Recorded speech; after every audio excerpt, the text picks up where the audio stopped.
चीज हमारा विश्वास उसी के ऊपर क्यों है? हमारा विश्वास उस पत्थर पर क्यों नहीं गया? हमारा विश्वास उस गोबर पर क्यों नहीं गया? हमारा विश्वास उस ईंट पर क्यों नहीं गया? अरे मैंने विश्वास किया था, लेकिन उस विश्वास के लायक उसने कोई काम ही नहीं किया, तो मैं विश्वास कैसे कर लूँगा? मैं आपको डंके की चोट पर कहता हूँ, मेरे गर्दन पर कोई तलवार रख दे और कहे कि तू बोल कि मसीही नहीं है, हम बल्कि लाख बार गर्दन कटेगा, फिर भी हम बोलेंगे कि मैं मसीही हूँ, मसीही हूँ, मसीही हूँ। पास्टर चितरंजन जी अब सांसद बनने वाले हैं, खुलासा हो गया है। कम से कम 7 जन्म तक जरूर हमको अपने शरण में रखना, हमको मसीही घर में ही तू पैदा करना। मोदी मीडिया, दलाल मीडिया बहुत सारे हैं, उन लोगों ने अपने एजेंडा को भी चलाने का काम किया है। मैं उन सर आपने जो बातें करी, जो घटना जिक्र करी, लोग ये भी कहते हैं उसी जगह पे उसी समय चमत्कार जैसे कोई चीज होता है, करते हैं और फिर लोगों का माइंड ब्रेन वॉश करते हैं।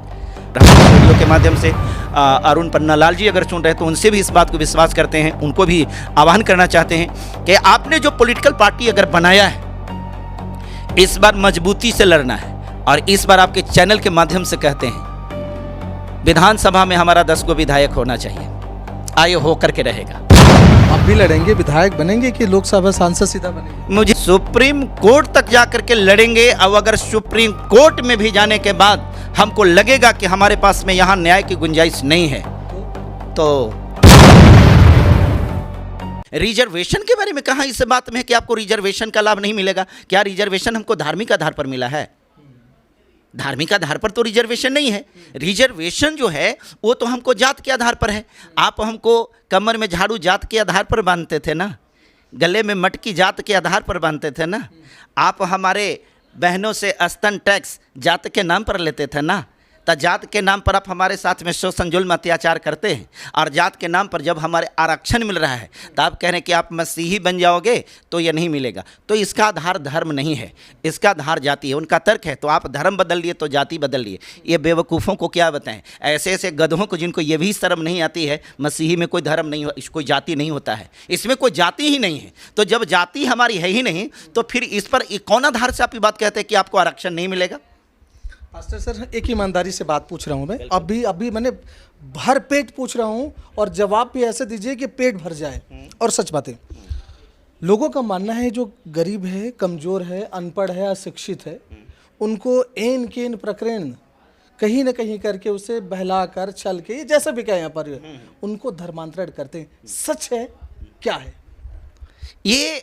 आप एकदम खुल के बोलिए। देखिए साहब, सब लोग देखेंगे, मैं खुल के। बहुत सारा सवाल किए, लेकिन उसमें ये जो सवाल है ना, ये सवाल लाख टके की है।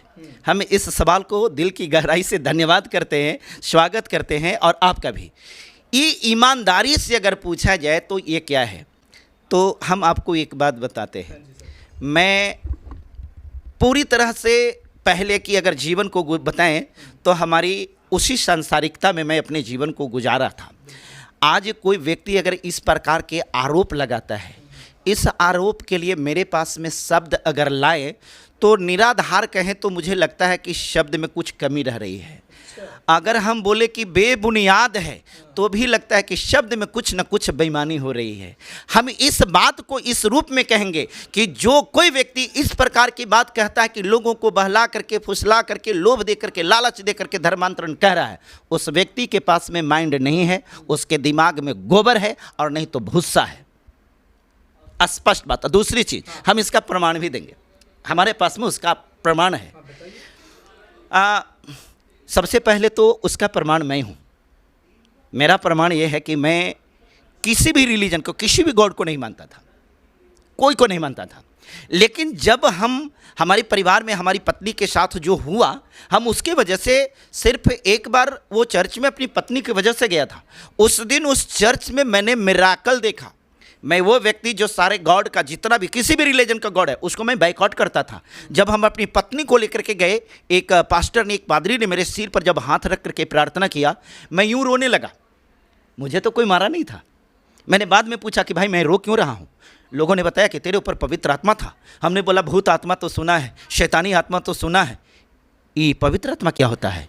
बोला आओगे समझ में आ जाएगा। रियली है कि बाद में मुझे समझ में आ गया। आज मैं आपको डंके की चोट पर कहता हूँ, मेरे गर्दन पर कोई तलवार रख दे और कहे कि तू बोल कि मसीही नहीं है, हम बल्कि लाख बार गर्दन कटेगा फिर भी हम बोलेंगे कि मैं मसीही हूँ, मसीही हूँ, मसीही हूँ। और हम परमेश्वर से बार बार प्रार्थना करेंगे कि हे परमेश्वर, तू मेरे पर कोई कृपा मत करना, लेकिन इतना कृपा करना कि कम से कम हम तो परमेश्वर में तो हमारा अनंत जीवन है, लेकिन बाई देवे का अनंत जीवन नहीं भी मिले तो कम से कम 7 जन्म तक जरूर हमको अपने शरण में रखना, हमको मसीही घर में ही तू पैदा करना। सर आपने जो बातें करी, जो घटना जिक्र करी, लोग ये भी कहते हैं उसी जगह पे उसी समय चमत्कार जैसे कोई चीज होता है, करते हैं और फिर लोगों का माइंड ब्रेन वॉश करते हैं। अच्छा, मैंने कहने का मतलब कि आप ऐसे करते हैं और वही ब्रेन वॉश हो जाता है। और इतने फिर ब्रेन वॉश होता है साहब कि एकदम कट्टरता कहें तो शायद अशुभ नहीं लगेगा, और उसी को डिफेंड करने में एड़ी चोटी एक लगा देते हैं। आप बताइए, आप पास्टर हैं, माने जो है वो चीज़ें बताइए। मालूम है, बहुत सारे भिन्न भिन्न प्रकार के धर्म के जो लोग अनुयायी होते हैं, उनका किसी को अनुयायी कहा जाता है, किसी को भक्त बोला जाता है, लेकिन यीशु मसीह के जो लोग होते हैं ना, उसको ना तो अनुयायी कहा जाता है और ना भक्त कहा जाता है, उसको विश्वासी कहा जाता है। और विश्वासी के मतलब वो होता है जिसका विश्वास अटूट है। जब हमको उस परमेश्वर पर अटूट विश्वास है तो हम उसके विश्वासी हैं। दूसरी चीज़, हमारा विश्वास उसी के ऊपर क्यों है? हमारा विश्वास उस पत्थर पर क्यों नहीं गया? हमारा विश्वास उस गोबर पर क्यों नहीं गया? हमारा विश्वास उस ईंट पर क्यों नहीं गया? अरे मैंने विश्वास किया था, लेकिन उस विश्वास के लायक उसने कोई काम ही नहीं किया, तो मैं विश्वास कैसे कर लूँ? मैंने बोला और उसने सुना, उत्तर दिया, विश्वास के योग्य है। जब तक वो हमको विश्वास योग्य नहीं बनाया था, तब तक हम भी उस पर विश्वास नहीं किए थे। मैंने तो 12 साल तक यीशु मसीह का इम्तहान लिया है। 12 साल आपने जी हाँ, यीशु मसीह के इम्तिहान? बिल्कुल। कैसे? जिस प्रकार से आप पत्रकारिता कर रहे हैं ना, वही पत्रकारिता में मैं भी था। मैं भी पत्रकारिता कर रहा था, लेकिन जब मैं परमेश्वर के राज में अपनी पत्नी के द्वारा गया तो मैंने वो पास्टर से पूछा कि पास्टर जी आप ये बताओ कि आप जो ये चंगा करते हो उसके लिए कोई मंत्र वगैरह है तो बताओ। पास्टर ने बोला कोई मंत्र नहीं है भाई, प्रार्थना किया जाता है। हमने बोला तो प्रार्थना कैसे किया जाता है, मुझे लिख करके दो। बोला कि लिखने पढ़ने की चीज़ नहीं है, एक निवेदन, याचना, प्रार्थना, विनती, रिक्वेस्ट जो होता है वही आपने गॉड से करना है। मैंने वो करना शुरू किया। उन्होंने मेरे को बताया था कि भाई देखो इसको लिए जल संस्कार होता है, जल ग्रहण करना पड़ता है। मैंने बोला वो क्या होता है, हमको सारी चीज़ों को बताया। देखिए बात तो कहने के लिए बहुत है, लेकिन एक बात पूरी ईमानदारी और पूरी सच्चाई के साथ कहते हैं। मेरे वीडियो के माध्यम से जितने भी लोग देख रहे हैं, हम एक बात को स्पष्ट कहते हैं, इस दुनिया में कोई ईश्वर है मैं नहीं जानता, कोई भगवान है मैं नहीं जानता, कोई परमेश्वर है मैं नहीं जानता, कोई खुदा है मैं नहीं जानता, कोई अल्लाह है मैं नहीं जानता। मैं एक बात जानता हूँ, यीशु मसीह जिंदा है, ये बात मैं जानता हूँ, और वो सच्चा परमेश्वर है, ये बात मैं जानता हूँ। आप यहाँ छत्तीसगढ़ आए हैं, आज का आंदोलन कैसा रहा साहब? आज के आंदोलन को वर्णन करने के लिए मेरे पास में शब्द नहीं है। और एक बार पुनः हम छत्तीसगढ़ क्रिश्चियन फोरम के बैनर तले जो ये कार्यक्रम हुआ, इसकी सफलता के लिए अरुण पन्ना लाल जी को मैं दिल की गहराई से धन्यवाद दूंगा। साथ ही साथ उनके टीम में जिन लोगों ने मेहनत किया है उनको भी धन्यवाद दूंगा, और साथ साथ उन पत्रकार बंधुओं को भी धन्यवाद दूंगा जो ईमानदारी से, मैं उनको कह रहा हूँ, जो ईमानदारी से अपना काम को निभाया है। क्योंकि आजकल गोदी मीडिया, दलाल मीडिया बहुत सारे हैं, उन लोगों ने अपने एजेंडा को भी चलाने का काम किया है। मैं उनको भी धन्यवाद दूंगा कि कम से कम तेरे एजेंडा ही सही, लेकिन तू कम से कम घटनास्थल पर पहुंच करके उस कार्यक्रम को दिखलाने का काम किया है। कोई बात नहीं, ये बहुत अच्छी बात है। तो इसकी सफलता जो है ये 100% नहीं, बल्कि इसको कहिए कि 110% ये सक्सेस कार्यक्रम हुआ। चूँकि इस चिलचिलाती धूप में लगभग 2.5 लाख 3 लाख लोगों की उपस्थिति कोई साधारण बात नहीं है। लोग तो यहाँ पर कुछ लोगों को बुलाने के बाद नहीं आते हैं, लेकिन यहाँ पर तो सिर्फ एक आह्वान पर इतने लोग आ गए। और अगर आखिरी संदेश के रूप में हमें कहना पड़े, मैं एक सवाल लूंगा और आखिरी। अच्छा, एक सवाल आखिरी लीजिएगा, लेकिन उसके पहले मुझे बात ये बताना है। आज इस बात को हम कहेंगे कि हमारे लोग के साथ में जिस प्रकार की ये चीज़ हो रहा है, तो मैं देख रहा हूँ हमारे पास में सब पावर है, लेकिन एक पावर नहीं है। वो पावर ये नहीं है कि इस प्रकार से जो कानून ये बना रहे हैं, वो कानून बनाने का अधिकार मेरे पास में नहीं है। एक व्यक्ति आए थे जो हमारे लिए कानून बनाए थे, जिनका नाम बाबा साहब भीमराव अम्बेडकर था। उन्होंने कानून बनाया था, और उन्होंने ऐसा कानून बनाया कि देश का ऐसा विधान बन गया कि उस विधान को मानने में इनकी पसीने छूट जाती हैं। हम लोगों ने जब हम विधान बनाते हैं तो ऐसा बनाते हैं। आज अफसोस है कि हमारे मसीही समाज में कुछ ऐसी प्रीचिंग आ गई, कुछ ऐसे लोग हैं जो बताया कि नहीं, पास्टर्स को राजनीति नहीं करना है, मसीही समाज को विधायक नहीं बनना है, सांसद नहीं बनना है, जो एकदम बकवास के सिवाय कुछ नहीं है। मैं मानता हूं कि जब तक आप सत्ता में नहीं जाएंगे, अपने लोगों के लिए जब तक कानून नहीं बनेंगे, तब तक उनको सुरक्षा और संरक्षा नहीं दे पाएंगे। इसलिए अपने लोगों को बचाने के लिए मैं आह्वान करता हूं छत्तीसगढ़ के लोगों से भी। छत्तीसगढ़ के बहुत सारे लोग मुझे जानते हैं और पहचानते हैं, मुझे बहुत प्रेम करते हैं। आपके चैनल के माध्यम से भाई छत्तीसगढ़ के सारे लोगों को मैं दिल की गहराई से आप सबको धन्यवाद करते हैं, जो आपका प्रेम इतना मिला है। आज हम छत्तीसगढ़ के तमाम लोगों को जो खास करके लोकतंत्र में विश्वास करते हैं, आज हम एक बात जरूर बताना चाहेंगे। अगर हमारी इस वीडियो के माध्यम से अरुण पन्नालाल जी अगर सुन रहे हैं तो उनसे भी इस बात को विश्वास करते हैं, उनको भी आह्वान करना चाहते हैं कि आपने जो पॉलिटिकल पार्टी अगर बनाया है, इस बार मजबूती से लड़ना है। और इस बार आपके चैनल के माध्यम से कहते हैं, विधानसभा में हमारा 10 गो विधायक होना चाहिए।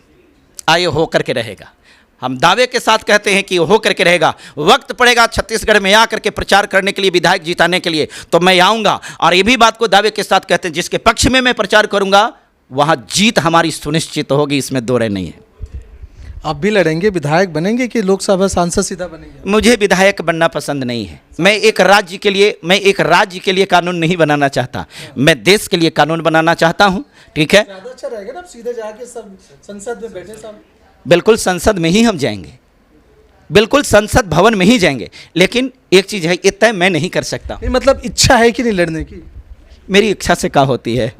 मेरी इच्छा है सो है, वो बताइए, मन की बात है। बिल्कुल, क्यों नहीं। अगर लोगों को ऐसा लगता है कि नहीं, मैं मसीही समाज का आवाज़ हूँ और जिस प्रकार से आवाज़ मैं यहाँ उठा रहा हूँ, मैं अगर धोखे से भी अगर संसद भवन में चल गया तो एक बात तो तय है, मैं लोकसभा में कितना दिन रहूंगा इसकी गारंटी नहीं है, लेकिन 10 दिन ही रहूंगा। शेर के भांति दहाड़ते हुए रहूंगा और उन मनवादियों को, उन आतंकवादियों को जो अतताइयाँ हैं, उनको पसीना छुड़ा करके रहेंगे। लोग कहेंगे कि अब राजनीतिकरण कर रहे, पास्टर नहीं रहा, राजनीतिज्ञ बन गए। सर क्षमा चाहते हैं, आप हमको पास्टर मानिए या ना मानिए, हमको उससे कोई फर्क नहीं पड़ता है। इसलिए कि किसी व्यक्ति की कृपा से मैं पास्टर नहीं बना हूं। पास्टर बनाने का काम, अभिषेक देने का काम मेरा परमेश्वर ने किया है, हम उसके द्वारा हूं। आज जो इतने सारे वर्ल्ड वाइज लोग मुझे जानते हैं, वो किसी लोग की कृपा नहीं है, वो परमेश्वर की कृपा है, जो अपनी कृपा मेरे ऊपर दर्शाया। हमको कोई पास्टर कहे चाहे नेता कहे, कोई फर्क नहीं। एक बात और बता देते हैं, यीशु मसीह भी एक बड़े नेता थे, यीशु मसीह भी बड़े नेता थे। मैं बता रहा हूं कि यीशु मसीह भी एक बड़े नेता थे। तो जब यीशु मसीह नेता थे तो हम नेता क्यों नहीं हो सकते? नेता का मतलब क्या होता है? नेता means leader. Leader means who can lead the people, who can lead the mass people, that is called leader. तो एक यीशु मसीह जो लीड करते थे, he is also a teacher, वो गुरु भी थे, क्योंकि उनको गुरु कहा जाता था। उनके 12 गो चेले थे, है ना, तो वो लीड करते थे। जो समाज को लीड करेगा वो लीडर है। हम समाज को अपने लीड करते हैं तो हम लीडर हैं।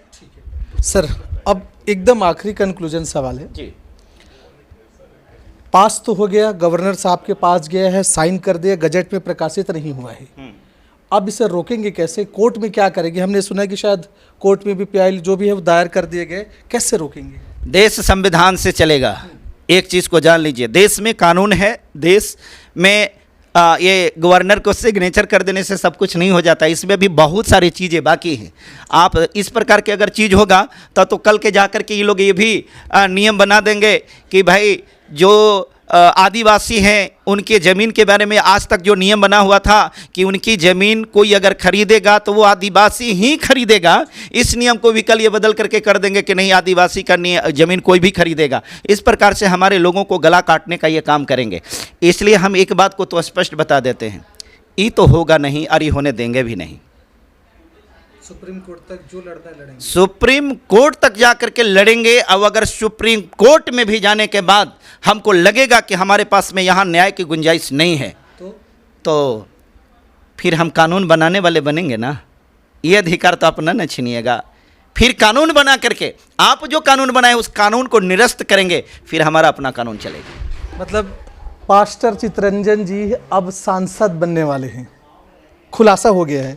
खैर दर्शकों, सर बहुत बहुत धन्यवाद है। छत्तीसगढ़ में सच में मसीही समाज के आह्वान पर एक बड़ा आंदोलन हुआ है और विषय सारे आपके समक्ष में है। बड़ी बात यह है कि अगर जबरन धर्मांतरण हो रहा है तो रुके। और ये भी बात सच है कि जबरन के लिए, लालच के लिए, दबाव के लिए कानून तो है, फिर इसकी जरूरत क्यों? अब सोचिए। दूसरी बातें कि अगर ये नहीं हो रहा है तो क्यों लाया गया है इनको? क्या मेन मुद्दा है उसके भटकाना है उससे? क्या है? आप जनता जनार्दन है और ये जनता जनार्दन सब कुछ देख रही है, जानती है, पर हाँ जागते जरूर रहिए कि प्रदेश में हो क्या रहा है। खैर, इस विषय में जो आप समझते हैं अपना विचार जरूर रखिएगा। जय हिंद, जय छत्तीसगढ़। सर